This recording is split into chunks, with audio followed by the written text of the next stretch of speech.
Hi, and welcome to Long Live the Queen, where we talk about the women who made history. And by we, I mean the royal we because it's just me. This week, our subject is Margaret of Anjou. Margaret of Anjou was born in 1430 to René, Duke of Anjou, and his wife, Isabella, Duchess of Lorraine. Her father was known as Good King René. He wasn't a king, but he had a pretty good public relations team, I guess. He did, however, have approximately 1 billion titles. As a child, her nickname was La Petite Creature, or in English, the Little Creature. An endearing nickname? Maybe, but it does seem like they could have done much, much better. As a child, she was interested in reading French romances and hunting. Joan of Arc was a prisoner of her uncle in the early part of her life, but Margaret would have been too young to remember the Joan of Arc years. Her family included several prominent women who exercised power in politics, war, and administration as regents and queen lieutenants. Her mother, Isabella of Lorraine, fought wars on behalf of her husband while he was imprisoned from 1431 to 32 and from 1434 to 36. Her paternal grandmother, Yolande of Aragon, ruled the Duchy of Anjou as regent for her son when Margaret was a child, repelling an English military presence and supporting the disinherited Dauphin against the English. It has been suggested that this family example provided her with precedents for her later actions as regent for her son. She had many strong female role models in her formative years. She would have learned that not only could women participate in government, but that it was their duty to do so when the men in their lives were unable. In 1444, when Margaret was 14, she met with English envoys and her uncle, the King of France, to discuss her marriage to King Henry VI of England. The discussions went well, and she was married by proxy to the English king. Margaret's dowry equated to buy one, get one free sheep and a complimentary donkey. Not really, but it was itty-bitty. It was almost non-existent. And I'm sure we all remember how much the English people liked that from the small scrap of humanity that was Anne of Bohemia's episode. He was later pleased to find out that she was just as pretty as he had been told. So the king was happy. It was hoped, as always, that the English king, marrying a French princess, would end the century of war that started with King Henry's great-great-grandfather Edward III. For a refresher on the start of that war, check out episode 2. A considerable amount of money was spent to get Margaret to England. Loans were taken out by the government in order to pay for the considerable expense of transporting her to England, and solicitation for the loans emphasized the role that the marriage and Margaret herself would play in seeking peace with France. This was a theme that continued throughout the preparations for her wedding. She arrived in England on the 9th of April, 1445, and traveled to London.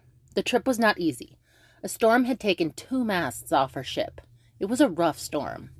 A squire arrived with a letter from her future husband, King Henry VI. Margaret was so excited to read the letter, she kept the squire on his knees while she read it, and only allowed him to stand and leave when she was finished.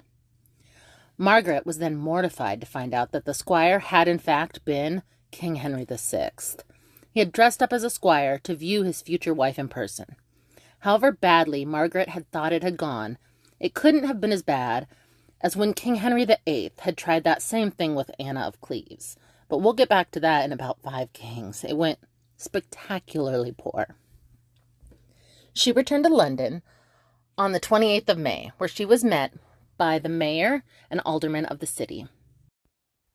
The predicted turnout for her arrival and the procession was so large that on the 8th of May, an inspection of roofs and balconies was ordered, due to the expectation that spectators would use them as vantage points to view her progress. Her ceremonial progress through the city lasted 2 days, the intervening night spent by custom in the Tower of London. It was accompanied by 8 theatrical pageants. 5 of these pageants concerned with peace with France, casting Margaret as the symbol or the agent of peace. 3 spoke of her spiritual role as redeemer and intercessor. And that seems to be a lot to expect from a 15-year-old queen, because she was still only 15. And that's how old I was when I had my first real boyfriend, and he wasn't a king. I can't even imagine that kind of pressure. In 1445, Margaret of Anjou, at the age of 15, married King Henry VI, who was 23. Don't love that. I suppose at least he wasn't 52. She was crowned Queen of England a month later. The beginning of their marriage seemed like a happy one. They spent a lot of time together by choice. They shared an interest in education, culture, and religion. When she came to England, she furthered her love of learning by helping to establish Queen's College, Cambridge. They spent a lot of time with the king's Aunt Jacquetta and her husband, Richard Woodville. King Henry was more interested in religion than war. He kind of gave off Richard II vibes that way, but the story of Richard II didn't really end well, so fingers crossed. Over the years, the royal couple started displaying their power and control. A breakdown in law and order, corruption, and the distribution of royal land to the king's favorites, and the continued loss of land in France, meant that Henry and his French queen's rule started to become unpopular. The king was now running the country without a regent, because he was an adult. But he had been king since he was a baby, so the regents were used to being in charge. And they didn't like the direction King Henry was taking the country. He started to elevate his own friends, and the more established lords from his father's reign were feeling a little left out. King Henry was also getting increasingly paranoid, but it went largely unnoticed by most, with them considering it more of a king's prerogative. Who's going to check the king? No one. The king had his 57-year-old uncle and former regent arrested for treason. His wife had already been put in prison for life for witchcraft used against the king, for listening to an astrologer who predicted that he would get sick and die. The king's uncle Humphrey was arrested, and he died 3 days later, maybe of a stroke, maybe of poison. They had actually been very close until Humphrey's wife started something.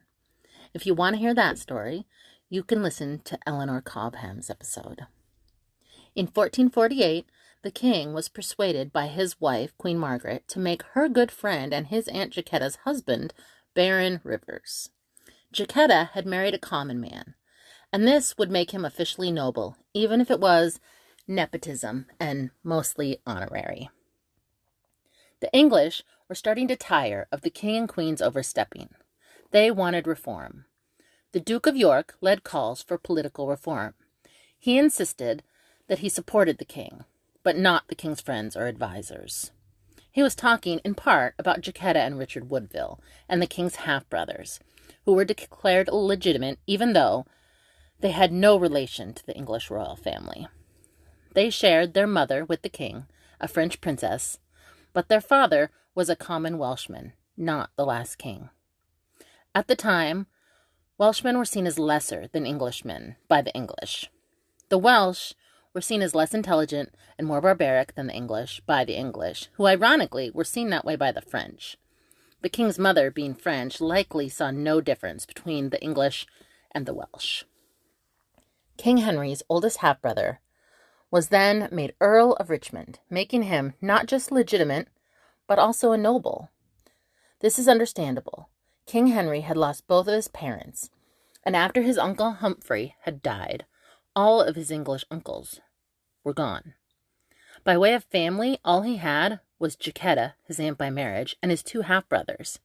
He had some cousins in France and elsewhere in Europe, but as far as English relations went, those were all he had. For her part, the Queen made an assassination attempt on the Duke of York. He was calling for reform, and she took that as a threat, not just to her husband, but to any future children they may have. She wasn't messing around. While the king still had no children, York was probably heir presumptive. This attempt failed, and was the start of a lifelong rivalry between the Duke of York and Queen Margaret. Assassination attempts will do that to a relationship. These two would become the figureheads of the two factions of the English Civil War, the Wars of the Roses, with the Duke of York leading the Yorkist faction, and King Henry, though more often his wife Queen Margaret, leading the Lancastrian faction. The following year, Queen Margaret made another attempt on York's life, but again failed. She really seemed to have a thing for assassinating people, but she also wasn't very good at it. Or York was really good at avoiding it. Although, to me it seems like if she was really good at it, we wouldn't know about it in the first place. A couple of years later, the king made his other half-brother, Jasper, the Earl of Pembroke, causing more distress with the more established noble families. Nobles had a long history of feeling threatened by new men in their midst. Henry's half-brothers, Edmund and Jasper Tudor, were made lead earls. They were the top of all the earls in England. They were like presidents of the earls. I don't know. Kind of like royal dukes were above other dukes. This also didn't sit well with their peers, who not only didn't want to follow them, but who likely saw them as their lessers. Edmund, the king's oldest half-brother, was also given the wardship of 9-year-old Margaret Beaufort. He then married her 2 years later, when she was just barely 12, and he was 24. Ew. This Margaret was descended from John of Gaunt and Catherine Swynford, whose children were made retroactively legitimate. That's covered in Catherine Swynford's episode. Edmund likely saw this as a way to strengthen his own legitimacy. King Henry, it seemed, wanted to make his half-brothers his heirs if he never had children. You can hear about that in Margaret Beaufort's episode. In 1453, the now 23-year-old queen was pregnant with her first child. This would have been a relief after 8 years of no pregnancies. With all of his uncles dying childless, Henry had no heirs closer than his distant cousin, the Duke of York, and York's sons. Unfortunately, not too far into her pregnancy, the king got bad news. The French, who had been winning the 100 Years' War, had successfully repelled all of the English from France. With that, the 100 Years' War was over, with France winning. At the time, they weren't sure if it was over. The English could always regroup and start war again. They had done that off and on for the last 116 years. But the English would not regroup. Upon hearing this news, King Henry had a catastrophic mental breakdown. He became unresponsive and unable to speak, having to be led from the room. He was able to be taken care of as if he were a baby, but he wasn't able to communicate in any way. If you listen to some of the previous episodes, we've talked about King Charles the Mad of France. Charles the Mad was King Henry's maternal grandfather. It is likely that he inherited his mental illness from his grandfather. As was the case with his grandfather's episodes, his episodes seem to be triggered by stress, specifically the stress related to being a king. So the 100 Years' War was indeed over. England still had Calais, but in 116 years of war, that is all they ended up with. And they had gotten Calais when Edward III had been king. And they had effectively made no progress in the last 75 years. I'm sure there's wars in your lifetime you probably felt went on way too long. But 116 years. The war had lasted since before anyone alive had even been born. No one could remember a peaceful time. For now, the king was incapacitated. Everyone hoped he would come out of it soon, but it quickly became obvious that this wasn't happening. Unlike his grandfather, he had not slipped into a complete coma. He could eat if he was fed, so they could keep him alive. He was just ill-equipped to be king. England needed a regent again, just like when the king had become a king as a baby, which is another thing he had in common with his grandfather. They had both become kings as children, and their uncles had acted as their regents. But all of Henry's uncles and original regents were dead by now, so who to choose? Queen Margaret demanded that it be her. She had, after all, seen both her mother and grandmother take charge when the men in their lives were unable to do it. But the council disagreed. England wasn't big on women being in charge, especially women who didn't have husbands to lead them, and especially with women who were French. They had been at war with France for a long time, and they weren't fans. Though Margaret did have a husband, he was no more than an infant mentally at this time. Instead, the council made the king's cousin regent, the Duke of York, with whom Margaret still had her ongoing feud. Queen Margaret decided to focus on her pregnancy and subsequently the raising of her son, Prince Edward. She likely leaned heavily on her head lady-in-waiting and the closest thing she had to a best friend, her husband's Aunt Jacquetta. Jacquetta was also pregnant, her with her 11th child.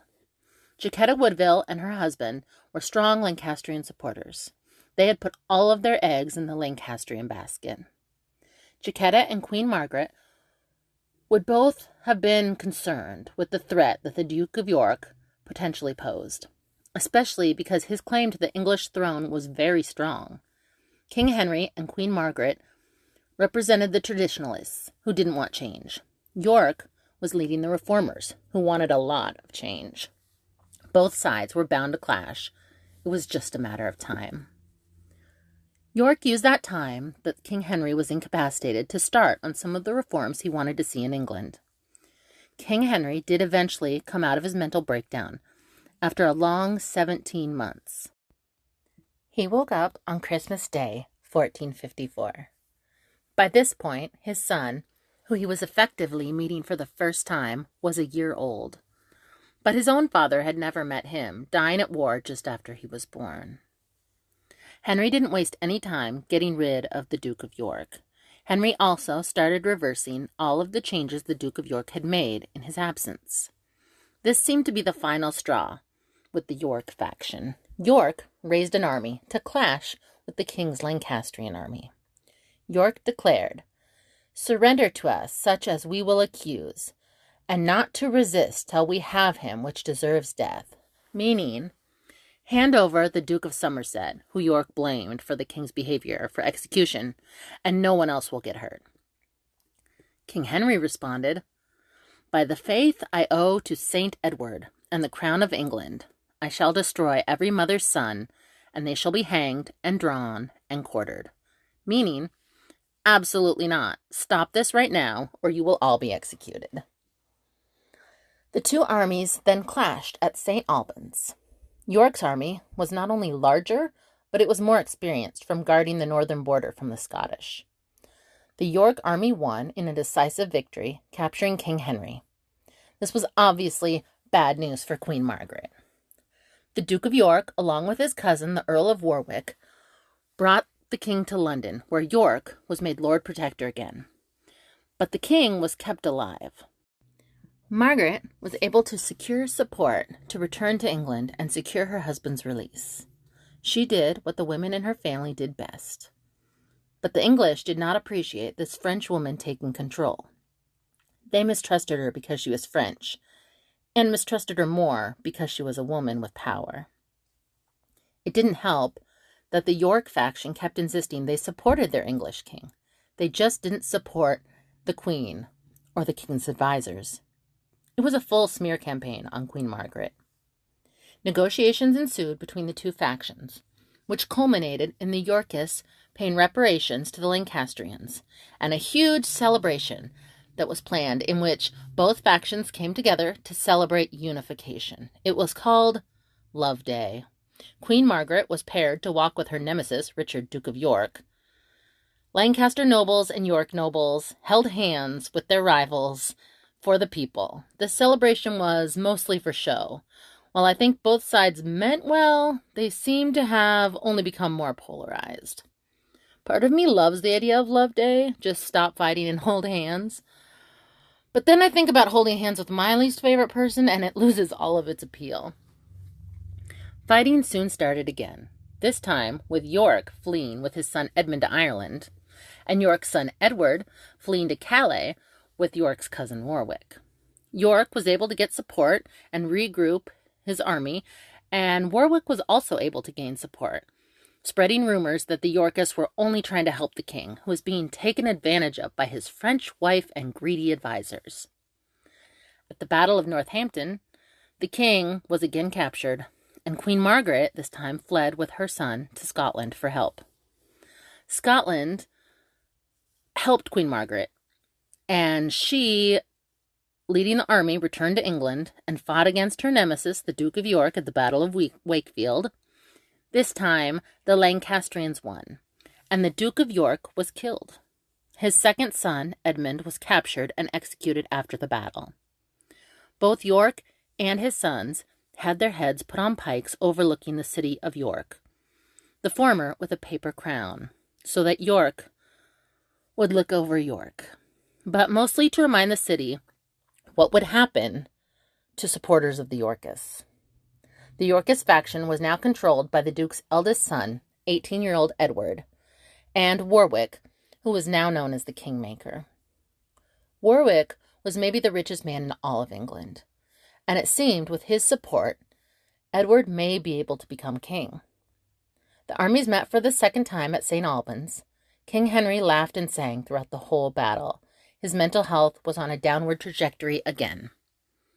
2 York knights had been charged to keep him safe during the battle, and were charged to let no harm come to him. When Queen Margaret won and regained her husband, she left it up to her 7-year-old son to decide how those York knights were to die. 7-year-old Edward declared that they should be beheaded. Maybe I'm just a different kind of mother, but letting your 7-year-old son decide that men should be beheaded doesn't seem very responsible. I'm sure Margaret was just doing her best and trying to prepare her young son to be king, but he was only 7. The next year, at the Battle of Towton, the Yorks again gained victory. It was back and forth this whole time. Queen Margaret, King Henry, and Prince Edward escaped to Scotland, this time together. Henry, hoping to gather support from the northern nobles, re-entered England, but was captured by the Yorkists after being betrayed. Margaret and her son Prince Edward fled to France in an attempt to gain support. For years, Margaret plotted in exile, but was unable to raise an army. She made allies with the King of France, Louis XI, by offering him Calais and 100 years of peace if he didn't ally with England, and instead allied with her. That was too good of an offer for Louis to turn down. During this time, the young Duke of York was crowned king. The king is not dead yet, but long live the king. King Edward was then married to Elizabeth Woodville in secret. When the marriage was announced, it angered many nobles, including Edward's ally Warwick, the Kingmaker. Warwick rebelled against the king, but failed. He then went to France to meet up with Queen Margaret.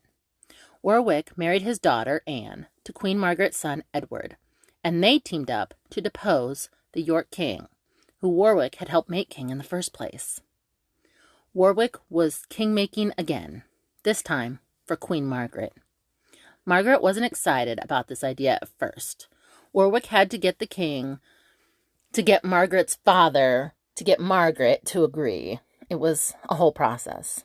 Eventually, she gave in, having nothing left to lose except her son. This was probably a decision she would come to regret. They were successful, and King Edward was deposed, with King Henry being back on the throne once again. This probably cemented Warwick's reputation as a kingmaker. Whoever had Warwick on their side was likely to become king. Warwick seemed to be playing the Game of Thrones with himself, switching to whatever side he felt could help him the most. Warwick was then killed at the Battle of Barnet by the Yorkist army. He would not be king-making anymore. This exact day is when Queen Margaret landed in England. So, bad luck for her that her main ally was dead. The Yorkists had not given up, though, and the armies met again at the Battle of Tewkesbury. You can see this portrayed in the Starz show The White Queen, based on the Philippa Gregory books. The Yorks came out victorious again in this yo-yo style war. By this point, It must have seemed like the cousins' war would never end. Something was different this time, though. Margaret was not able to escape with her son or her daughter-in-law Anne, the daughter of Warwick, the kingmaker. This is the first battle that Prince Edward had taken part in as a soldier, and he had been killed. Queen Margaret and her daughter-in-law Anne were captured. Prince Edward's epitaph read, "Here lies Edward, Prince of Wales, cruelly slain whilst but a youth. Anno Domini 1471, May 4th. Alas, the savagery of men! Thou art the sole light of thy mother, and the last hope of thy race." A bit dramatic, but it was a dramatic time. For Queen Margaret, losing her only child seemed to be the point at which she gave up fighting the war. Without her son, what was the point? This queen, who fought so courageously for her son, her husband, and her house, would become not even a man, described by Shakespeare as a beast. She-wolf of France, but worse than wolves of France, women are soft, mild, pitiful, and flexible, though stern, obdurate, flinty, rough, remorseless. But Shakespeare was pandering to the Tudors, so of course Margaret of Anjou was a villain. He wasn't trying to gain any popularity for the Lancastrians. With Prince Edward no longer a threat, there was no need to keep King Henry alive. He died in the Tower, they said of melancholia, but he was probably smothered in his sleep. Princess Anne, Warwick's daughter, was put in the custody of her sister and her brother-in-law George, the king's brother. Queen Margaret was put in the custody of one of her old ladies-in-waiting, who was now a loyal Yorkist. That had to be a rough position to be in, though they had once been friends, so maybe it was okay. 3 years later, she was ransomed back to France, where she lived out the rest of her life as a poor relative to the King of France. She died in 1482, at the age of 52. She was survived by no one, her only child and husband having both been killed by the Yorkists. And that is where we will leave it for now. It's a sad one for sure. Margaret experienced very little peace in her life. Most of her lifetime was spent in battle. She had hoped to restore her husband to the throne and then put her son up next to replace him when he eventually died. But none of that came to fruition, and she died alone.